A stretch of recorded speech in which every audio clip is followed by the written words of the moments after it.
រៀបសួរបងប្អូនទាំងអស់គ្នាថ្ងៃនេះយើងមកសិក្សាមេរៀនបន្តមេរៀនទី4 Unit 4ទាក់ទងទៅនឹងអក្សរ J K និង L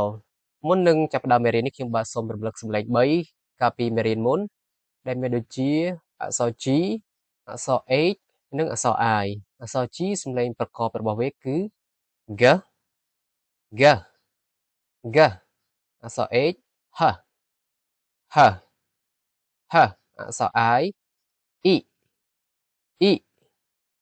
E តោះឥឡូវយើងចូលមកសិក្សាមេរៀនថ្មីរបស់យើងតែម្ដង J គឺសំឡេងប្រកប J J K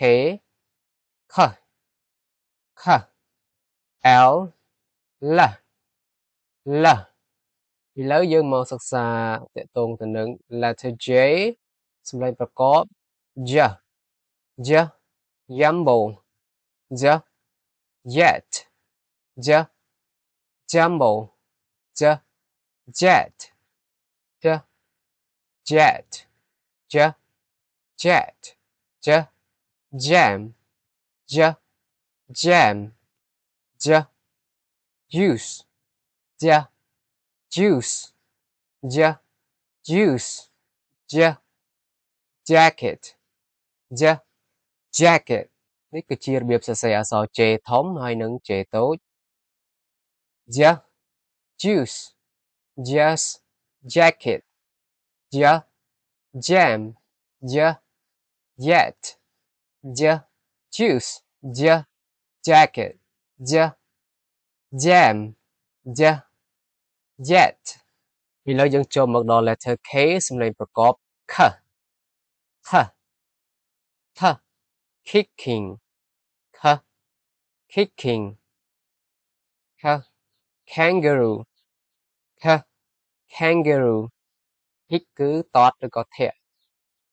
Kangaroo គឺសត្វកង្ការូ K Kangaroo K Kangaroo K Key K Key K King K King K Kite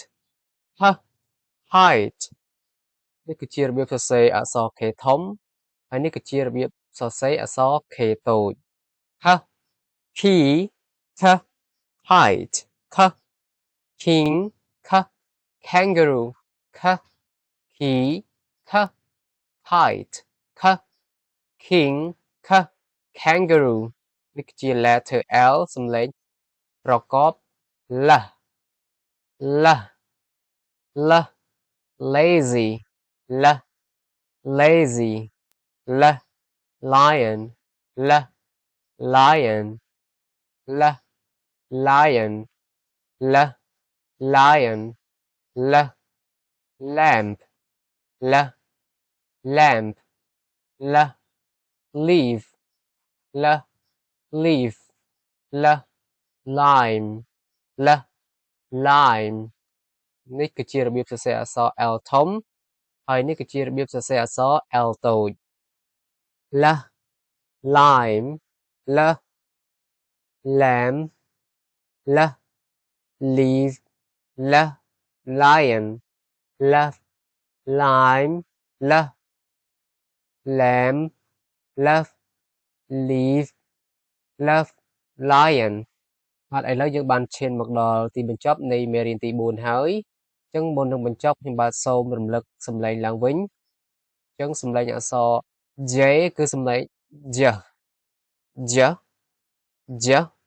សំឡេងអក្សរ K គឺ K K សំឡេងអក្សរ L គឺ L L បាទមេរៀននេះផងដែរក៏ឈានចូលមកដល់ទីបញ្ចប់ហើយយើងនឹងជួបគ្នានៅមេរៀនបន្តខណៈពេលនេះខ្ញុំបាទសូមលំអរកាយគោរពលានិងសូមអរគុណ